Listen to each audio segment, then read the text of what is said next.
My ex sent my husband a video of me blowing him, and now my husband is giving me the silent treatment. We're newlyweds, 22 female and 26 male, so I was dropped right from our honeymoon phase to this. I'm also 1 month pregnant. I had one boyfriend before I met my husband, and we broke up when he cheated. Our breakup was pretty amicable for what it was, because the cheating made me realize he never really treated me right. And I was just resigned by the end of it. We ran into each other in public for the first time in years, and he flirted with me. I rejected him. And I think that's why after so many years he did this. It was barely a video. Like he just pulled his phone out without me knowing. That was one of the most shocking parts, because I didn't even know any videos of me existed. My husband wasn't worried I was cheating on him because the video was clearly old, hair color was different, but he just got cold with me after. I know it's really shocking for him, and I was so embarrassed I didn't even want to be around him. So I was okay when he told me he needed to be alone and to take a walk. But he came back 5 hours later and went to sleep on the couch.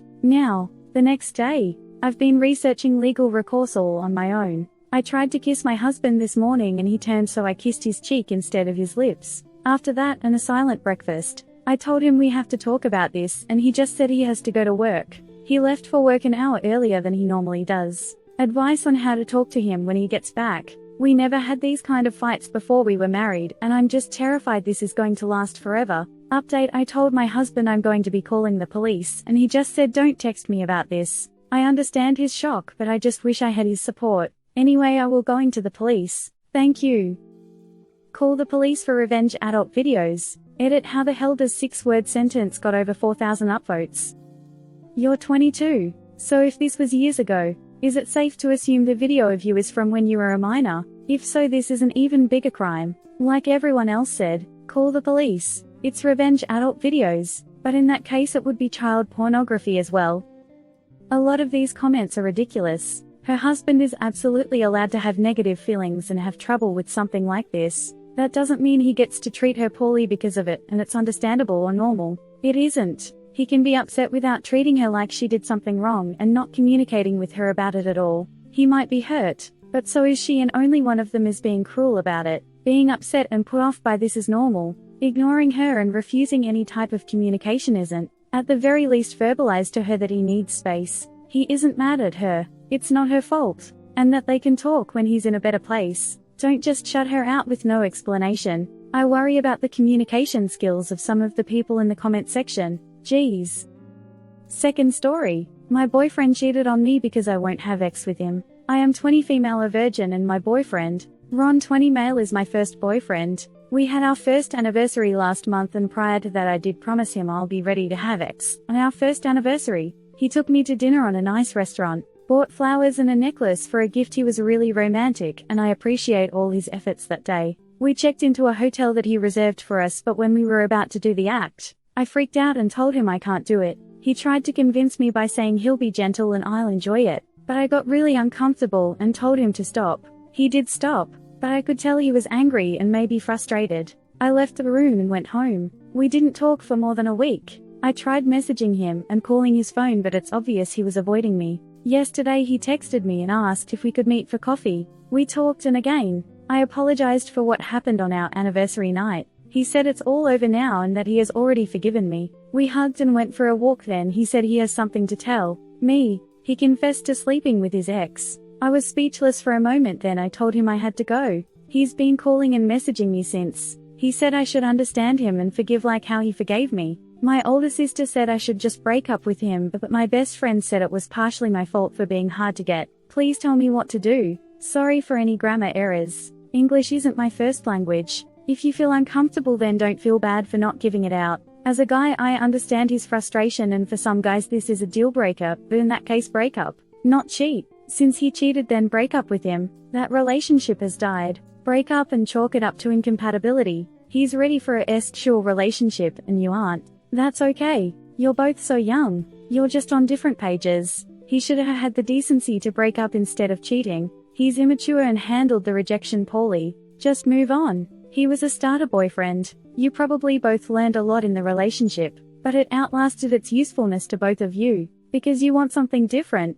So, take some time off to mourn, heal, spend time doing stuff you like by yourself and with friends, and then find something different. Breakups suck. They are hard and they hurt, but you'll get through it. Hang in there. Hugs to you.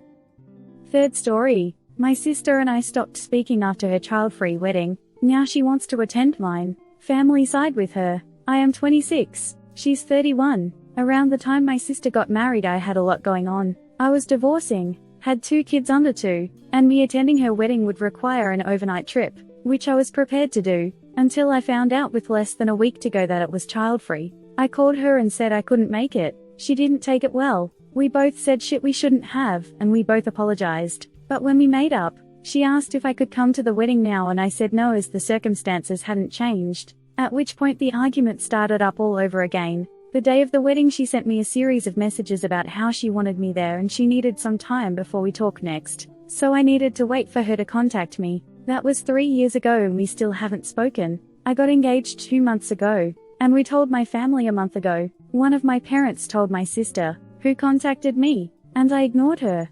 Because in the last 3 years, I've moved on. I am happy she had her wedding, her way, but she knew it would cause issues for me, which is why she only told me last minute. She said some things about my kids and me that I can't forgive, and if not for me getting engaged, she might have never reached out to me again. As it's been nearly 3 years, so clearly my ongoing presence in her life is not a big deal to her. I've explained my feelings to my family, but they want me to meet with her, hear her out, and invite her to the wedding. I ask what happens if I don't do that, and their responses have ranged from being mildly put out to not going in solidarity. I have asked where this response was when I couldn't go to her wedding, and they've said it's different because I had an invitation while she doesn't. I don't want to get into a debate about me attending her wedding, or her coming to mine. I just want some advice on how to address this whole issue with my family in regards to them choosing sides, as I would like them to be at my wedding, but I am still not inviting my sister. I am sure some won't agree, but I wouldn't bat an eye at anyone saying they wouldn't go in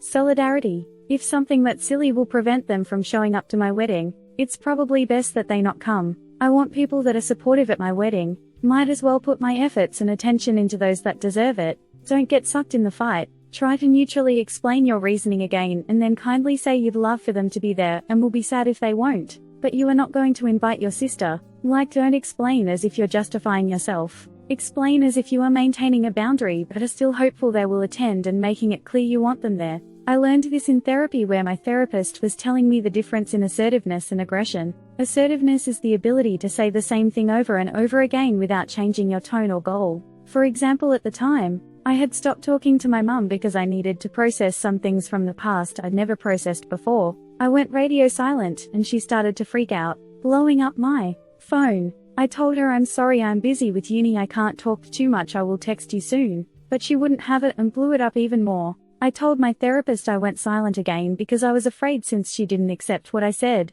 He told me just say the same thing again. So when she responds, no, you need to talk to me, I'm your mother, what do you think you're doing? Just say again, Mum, I'm busy with uni. I can't talk right now, but I will talk to you again soon. So in this situation it's the same thing. If they say no but you can't do that, it's horrible, it's hurtful, she's your sister. You just say due to ongoing personal reasons, I am not going to invite my sister, but I would love for you all to come because it would mean a lot to me. How can you say that? How can you just ignore the fact she's your sister? She invited you even though you couldn't make it. Due to personal reasons I am not going to invite my sister, but I still want you all to be there. At least she had an invitation. You won't even invite her. I am not going to invite my sister due to reasons between me and her, but I'd still love for you to be there. If she isn't going, I'm not going. It would mean a lot to me if you were going to my wedding, but due to personal reasons I'm not going to invite my sister. That is between me and her. And if they continue after that, it's I am going to stop talking now. Please consider what I've said. End of. Hit like if you enjoyed this video. Consider subscribing to our channel.